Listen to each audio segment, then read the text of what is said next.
Good morning. Welcome to God Focus this morning. The title of today's episode is Fishing God's Way. Matthew 4:18-20 says, And Jesus, walking by the Sea of Galilee, saw two brethren, Simon called Peter and Andrew his brother, casting a net into the sea, for they were fishers. And he said unto them, Follow me, and I will make you fishers of men. And they straightway left their nets and followed him. I can remember as a young girl going fishing with my dad and my grandpa. It was always fun to cast a bait out and immediately catch a fish, but it got boring just waiting for the fish to bite. Fishing requires patience and skill. It requires experience to know where the fish like to hang out, near down trees or under rock ledges, and it's always frustrating when one stole your bait. We used to use all sorts of things for bait, from minnows to a Velveeta garlic cheese mixture that my dad made. Sometimes we used artificial bait with shiny spinners and spoons. It all depended on what kind of fish we wanted to catch. Satan uses all sorts of shiny things to catch us and get us to sin. He knows just what to tempt us with. He custom makes traps for each and every one of us. As Christians, we are not above falling into a trap if we do not listen to the voice of God, especially if you're new to your Christian walk. But if we listen to God, He will make a way for us to escape or from ever falling into the trap in the first place. When dealing with the lost, we have to understand that they have been trapped by the enemy. We must never go to them with a superior attitude or one of condemnation. They need to see God's compassion and His love in us. We will never reach the lost without God's love in our heart, and we will not reach them if we only pray for our lost family and friends. We have to have a burden to see the lost of this world saved.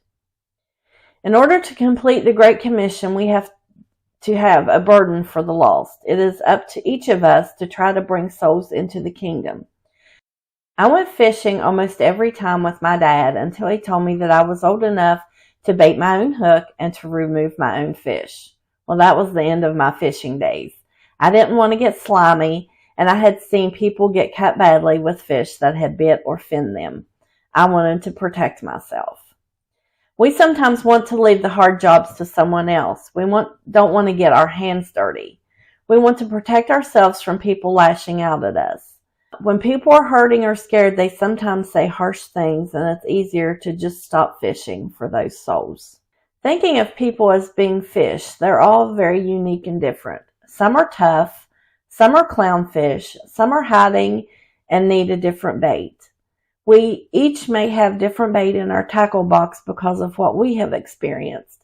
Someone that I can reach, you may not even be able to get close to, and vice versa. There are plenty of lost to go around. It's time for us to gather the tools necessary into our tackle box and go fishing. Okay, so what do we put into our tackle box?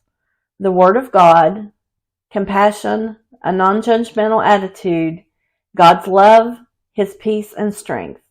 Before leaving the house, we need to pray that the Master of the Sea will lead us to the right fishing spot. Ask for His Spirit to give us the right words to say to help heal the brokenhearted. Many people have been hurt by so-called Christians and are afraid to be vulnerable again. They blame God and quote church people. I don't ever want to be known as church people. I want people to look at me and see a genuine Christian, not someone bound by organized religious denomination. I recently shared a story on my blog of a woman at a restaurant that I talk to a lot. She told me that some of the church people got upset on Easter Sunday because they were closing at noon to spend time with their families. I explained to her there's a difference in a Christian and church people. Church people are all about the church. They are judgmental and rude, and they feel like they know everything and that no one is as good a Christian as they are, and no one will ever be as good as they are. But Christians are loving people who happen to attend church. They are kind, they are loving, and they are compassionate. They want to help people. So be kind to your servers, be generous with your tips, and above all, help them see that there is a difference in church people and Christians. It may even lead to catching a fish or two. We can't reach the lost unless we walk in love and show them God's love. Till next time, be bold, be brave, and keep your God focus. Like, share, and subscribe for more encouragement. Have a good day.